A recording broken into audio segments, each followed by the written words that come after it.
Venezuela में भीषण भूकंप के कारण कई शहरों में भारी तबाही देखने को मिली है। तेज झटकों ने इमारतों को ताश की पत्तों की तरह ढहा दिया है। देखते ही देखते पूरा इलाका मलबे में तब्दील हो गया। भूकंप के झटके महसूस होते ही जो लोग थे वो इधर उधर भागते नजर आए हैं जान बचाने के लिए।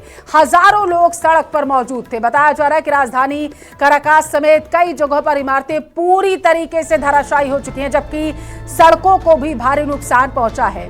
अपनी टेलीविजन स्क्रीन पर जरा ये तस्वीरें देखिए और अंदाजा लगाइए कि वहां की जो भूकंप की तस्वीरें निकलकर सामने आई हैं किस तरीके से लोगों के दर्द को बयां कर रही हैं।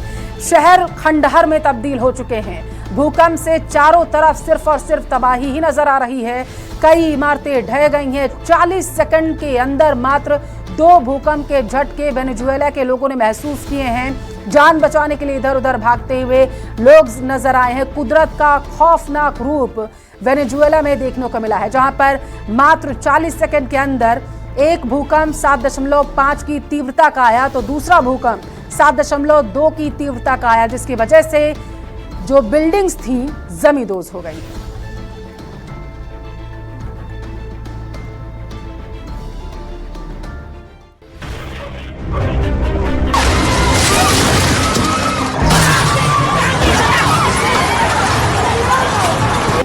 सात 7.5 की तीव्रता वाला तबाही का मंजर।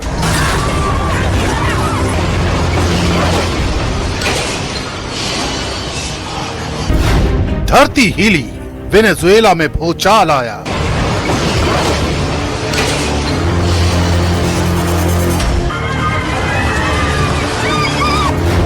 चालीस सेकेंड में back to back double attack.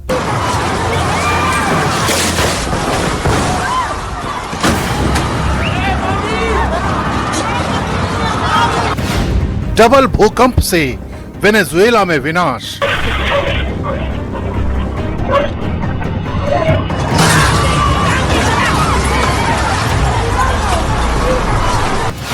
तबाही के बीच हर तरफ चीख पुकार।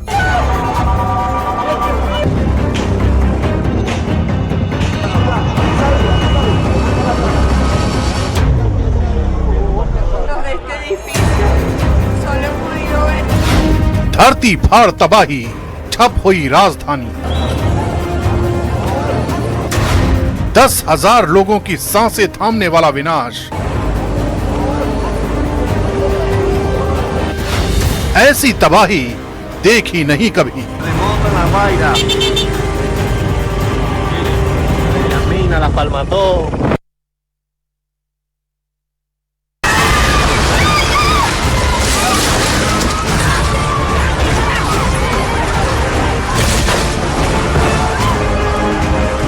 चालीस सेकंड में 2 बार थर्राया वेनेजुएला। 100 साल की सबसे बड़ी तबाही। वेनेजुएला में भूकंप का आपातकाल।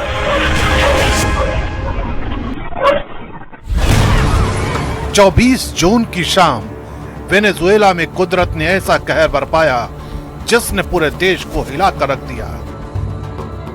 स्थानीय समय के अनुसार शाम करीब 6 बजे पहला भूकंप आया, जिसकी तीव्रता 7.2 मैग्नीट्यूड दर्ज की गई। लेकिन लोगों को संभलने का मौका तक नहीं मिला कि करीब 40 सेकंड बाद 7.5 मैग्नीट्यूड का दूसरा और बेहद शक्तिशाली झटका महसूस हुआ।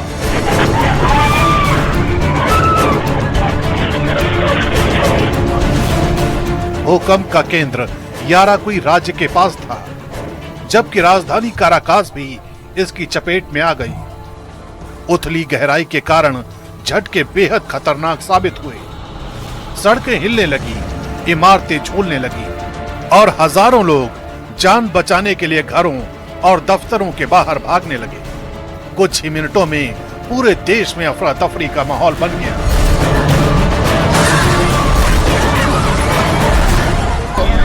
Fuerte, fue muy fuerte. Nunca se nos había roto nada en ningún temblor y se nos rompió todo dentro de la casa, todos los vasos, todo cayó, todas las copas, todo.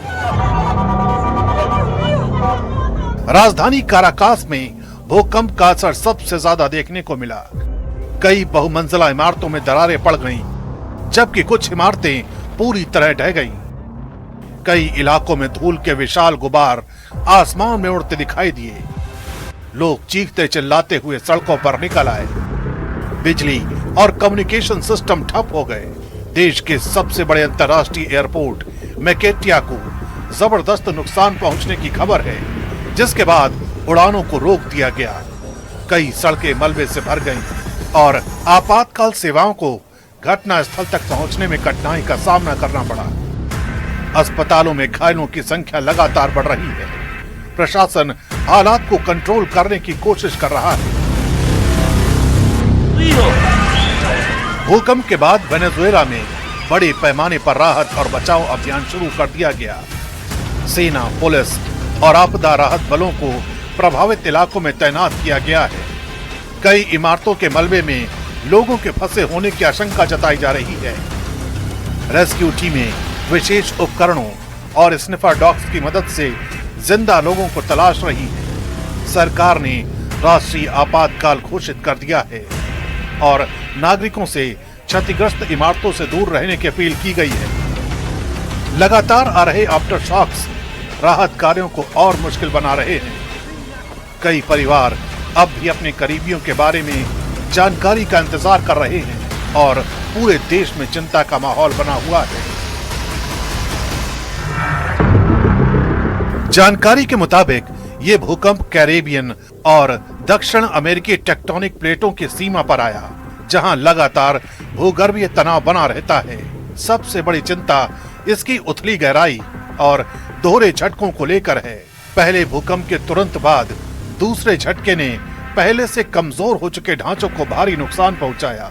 यही वजह है कि इसे एक doublet earthquake माना जा रहा है, जो बेहद दुर्लभ और विनाशकारी होता है। भूकंप के झटके पड़ोसी देश कोलंबिया तक महसूस किए गए। चेतावनी दी गई है कि आने वाले दिनों में और आफ्टर शॉक्स आ सकते हैं। ऐसे में राहत कार्यों के साथ साथ लोगों की सुरक्षा सबसे बड़ी चुनौती बनी हुई है। इस भूकंप को वेनेजुएला के इतिहास में 100 वर्षों के सबसे खौफनाक भूकंपों में गिना जा रहा है, जिसकी तीव्रता की वजह है इसकी ताकत। महज 40 सेकंड के अंतराल में 7.2 और 7.5 तीव्रता के दो बड़े झटकों ने पूरे उत्तरी वेनेजुएला को हिलाकर रख दिया। दूसरी वजह है इसकी कम गहराई। भूकंप जितना उथला होता है, धरती की सतह पर उसका असर उतना ही ज्यादा होता है। तीसरी और सबसे बड़ी वजह है इसका राजधानी काराकास और घनी आबादी वाले इलाके के बेहद करीब होना। लाखों लोग सीधे इसकी चपेट में आए। इतिहास बताता है कि 1812 में आए विनाशकारी काराकास भूकंप के बाद ये सबसे गंभीर आपदाओं में से एक बन सकता है। लगातार आफ्टर शॉक्स, कमजोर बुनियादी ढांचा और आर्थिक संकट से जूझ रहे देश के लिए ये सिर्फ एक प्राकृतिक आपदा नहीं, बल्कि नेशनल इमरजेंसी बन चुकी है।